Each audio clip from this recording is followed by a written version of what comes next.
But do you really know what it means to be a sanctuary city like Chicago? Nightside reporter Mark Rivera spoke with an immigrant family who knows just how scary it is when those words are thrown out. To be a sanctuary city or county, you have to have a policy that you're not going to use city resources to help Immigration and Customs Enforcement detain or arrest people based on immigration status or alleged nonviolent crimes. Basically, it means the city or county won't break federal laws, but it's not going to help ICE deport people any more than it absolutely has to. No holding on to nonviolent criminals or other favors, even if ICE is asking. The president wants to deny millions of dollars in funds for law enforcement to sanctuary cities, and that has 3 generations of an immigrant family in Tampa asking why. They separate children from their parents, siblings from each other,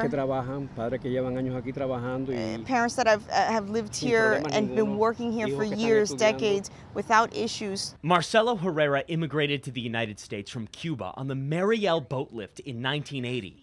His American-born daughter, Priscilla Valdez, says even though her dad came here legally and he spent nearly 30 years working in the States, before he got his green card. He used to drive around really scared, like any day, anything could happen to me.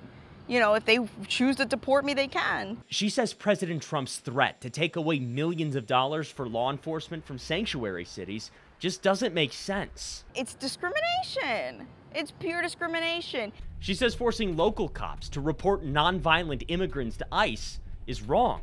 Don't include the police in that. If you want to push immigration towards something like that, okay, great, but don't put it on the actual police force. It's so ignorant and so naive to think that people are going to come into this country just to wreak havoc.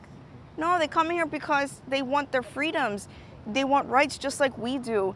Mark Rivera, 10 News. All right, so that's just one perspective. Here's the other side. The Trump administration believes people who didn't immigrate here legally and commit crimes should be sent back. Now, Tampa, St. Pete, Hillsborough, and Pinellas counties are not sanctuary cities. They'll work with ICE to hold undocumented immigrants when asked. And if they didn't, they could lose hundreds of thousands of dollars in federal grant money because of President Trump.